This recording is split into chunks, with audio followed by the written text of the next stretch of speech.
Attorney Borges. And hi, Rochelle. Okay.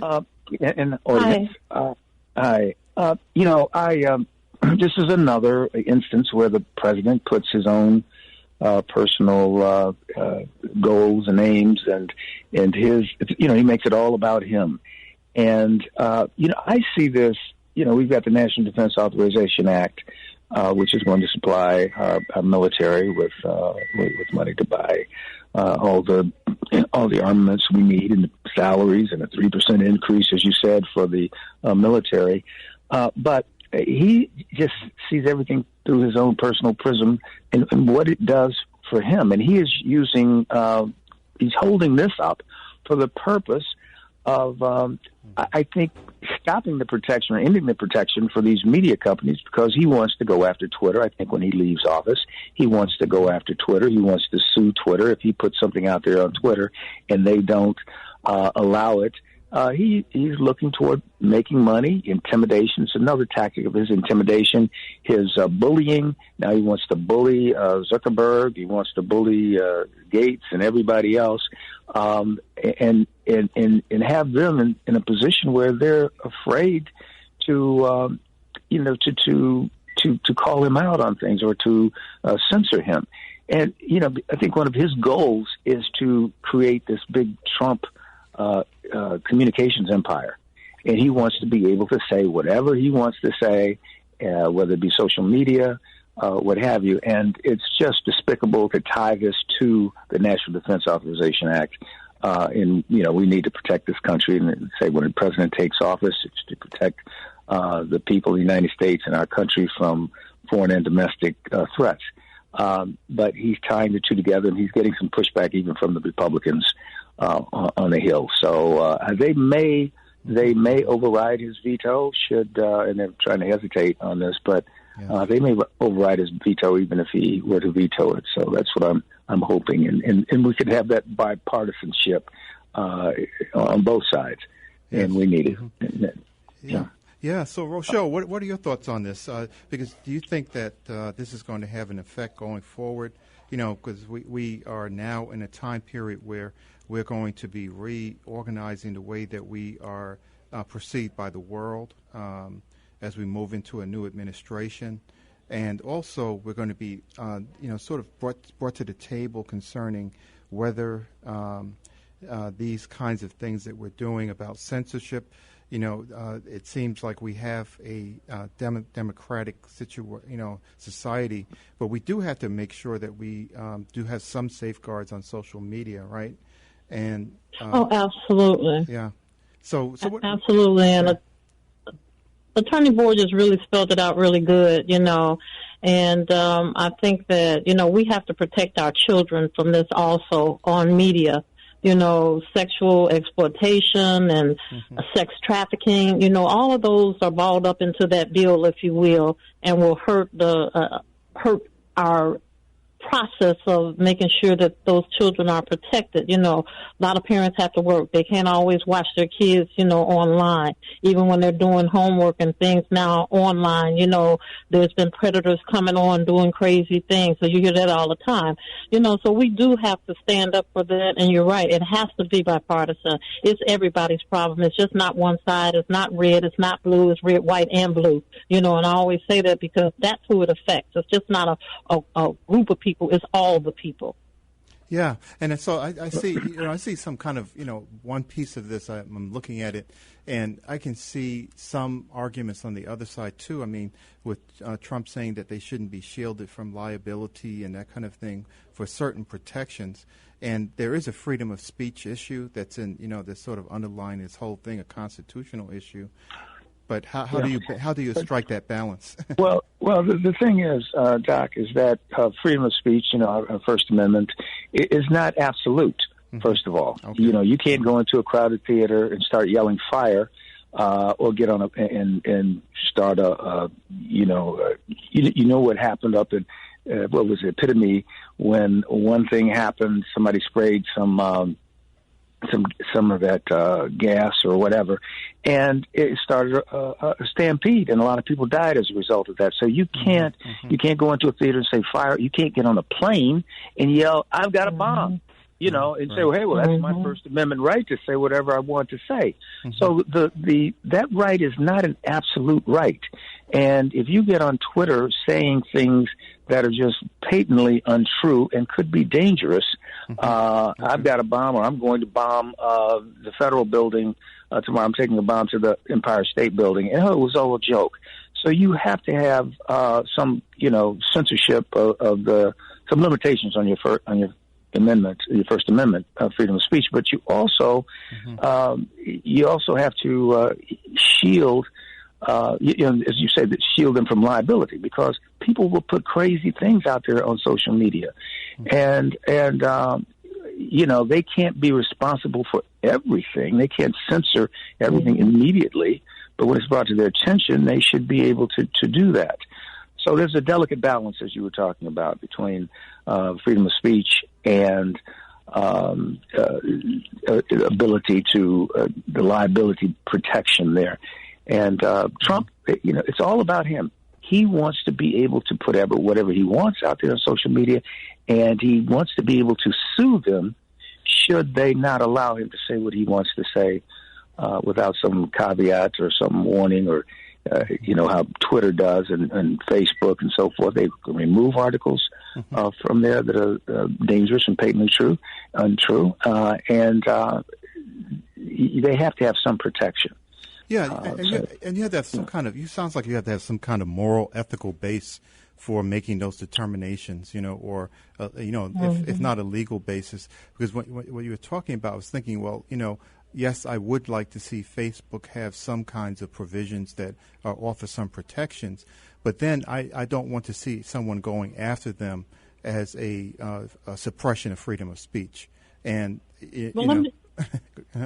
Go ahead. Let me just say this, too. Don't forget that this is his grand red carpet exit, you know, so he wants to be seen before he leaves. He's continuing to end his tenure, you know, the way that he came in, pretty much. That's what it looks like to me. And that wasn't good. So he's leaving out the same way. Yeah. Well, but he's also setting himself up as much as he's taking revenge on people, even the pulling the troops from Somalia. Now, that's all about the U.S. representative up there in Minnesota. He wants to punish her and remove troops from her country because she's a Somalian, you know, from Somalia, and that's a dig at her, I think. And why would you do something like that with just 40-some days left? Everything he's doing now, I think, is for his benefit. Whether it wants to make him feel good, whether it's setting him up financially for the future. It's all about him, and it always has been, and it's unfortunate. Yeah, and it's kind of. But he's not changing his color on what he thinks about women. Don't forget that. So that's a great opportunity for him. Oh yeah. And one of the first, the most important thing that, and actually, you know, having served, both of you are veterans. We have veterans who are listening, but the first duty of the country is to protect its people, and. You know, so when we start talking about the Defense Authorization Act and all of that, this is something that is essential, and it's definitely needed by our country to be in place and to be passed, right? And absolutely. When it comes up, it should be passed. But we also have the issue of, you know, having this thing about, you know, freedom of speech and those kinds of things, and bullying online and all that. That's also a protection that needs to be afforded to the people, that we need to be protecting people, but we need to do it without a politicization of it. Right. Yeah. And the thing is, you know, you talk about the National Defense Authorization Act. You know, $740 billion is a lot of money. And I think you may know, as I know, Doc, how, and Rochelle, that money is wasted in in defense. We know there's overspending. You know, President Eisenhower, reminded us of that. And that was one of his greatest fears, was the military-industrial complex. But, and our budgets are so much higher than other countries. But nonetheless, that's a different issue. But you know, to hold up funding that is outrageous for his own benefit of being able to sue. And you can believe that he is going to put things out there on social media once he leaves office that are going to be outrageous. And he wants to be able to sue them should they somehow censor his tweets and so forth. And it's about money again, himself and money. Yes. Yeah, and I remember, and the article, the CNBC article actually, really talked about Representative Adam Smith. He's a Democrat from Washington, and he's the chair of the Armed Services Committee. And he said that, this doesn't make any sense, that president's fixation with Section 230 stems from his personal fights with Twitter. And he said, to be clear, Mr. President, Section 230 repeal wasn't included in the House or Senate version of the NDAA. Smith tweeted that out on Wednesday, and then you're mad at Twitter. We all know it. You're willing to veto the defense bill over something that has everything to do with your ego and nothing to do with defense. And so, we have to really look at, what these legislators are saying, and they have to actually, it's time for people to speak up and to defend our nation and our Constitution and our rights. But, right. What I'm going to move on to is that we are, running a little bit short on time, but what I wanted to do was to get your impressions and your reflections on the year 2020. Some of the things that you think are important for veterans to hear and know about what their service means to us, and also things about what's going on in the world, how you feel about things. And I'll start with Rochelle this time, and give us a sort of a little bit of a synopsis of things. I know it's a changed time. It's a lot of things are happening right now that are problematic for a lot of people, with people losing jobs and those things. But there are other things happening too. So what's your reflection on the year? My reflection on this year was that, it was really hard for women. I want to say that. It was hard for everybody, but, by women being the majority of single households and, subjected to, loss of jobs, working less employment than males, and then we had the military sexual assault and, things like that really, really put a stain on our nation, as well as there were some watered down provisions, if you will, that the courts weren't working the way that they normally do. When you filed a complaint, they weren't necessarily giving you an answer right away. It was so many things that were in the way of normalcy, if you will, to be able to defend yourself, help yourself, and or to sustain your only livelihood, in a way that you normally would have been able to, because you had really no outside help. Everything was on the inside, and it was just shut down. It was a watered down version of it, And I think looking forward to the new year, veterans and homelessness, and that's a challenge. It's always been a challenge, but it really took a hit this time. And I think there's so much more to do, and I hope that, the voices will be louder, the trumpets will be louder, the marches will be more, and that we stand up for what's right for our veterans and particularly for our women. Oh, excellent. Well, that sounds like a charge. We got to get on your ship and move forward. Yes, sir. There you go.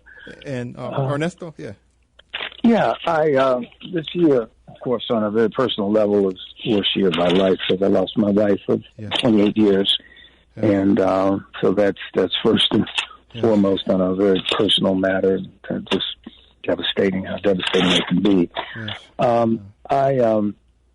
As to other matters, I call this the year of enlightenment, because of a number of things. It kind of enlightens. I think we've been enlightened as to what one person can do. As we look back in history of a Hitler, of a Mussolini, of a Stalin, you can see what one people think that one person can't make a difference, but one person can make a difference, a huge difference. Yeah. And whether it's a Martin Luther King on the good side or Donald Trump on the bad side, one person can, especially when they have the power that he has, and how he can line people up. I mean, if you look back at the 1930s, how this man was able to appeal to great masses of this country, and we begin to see just pulling the cover off of things like racism, when you have people who will vote against their own interests just to maintain, say, white male supremacy in this country. And how, if you're out there, some of these people are Trumpsters, and you can't say that it's logic that they're employing, their good sense, their wisdom, their logic. It seems as if the racism in this country is still very prevalent, because I can't figure out how people can vote for someone and support someone with the vigor that they have for a person who is only about himself and he's not about this country. It's mind-boggling how 280,000 Americans can die, and mainly because of the actions of this one person. And so to me, it shows me that this country still has this racism, this systemic racism by almost half of our fellow citizens, and it lets you know that it's still there. And you see the George Floyd, and then you see on the other side the optimism of the people who came out when the George Floyd was killed, and you see how you had good thinking people out here. So we still have a lot to look forward to in this country, but I think that this is a year that we can look at and see what America, what's still out there, that we're fighting for equality in this country, equality for women, equality for minorities and people of color, and how there is still this push that we need to push this white male supremacy is so just prevalent, and it's ubiquitous. And I think that it's a year of hope also, though, and what we can do to come together again as Americans. Yeah, I love that. The year of enlightenment and the year of hope. That's really right. Absolutely important.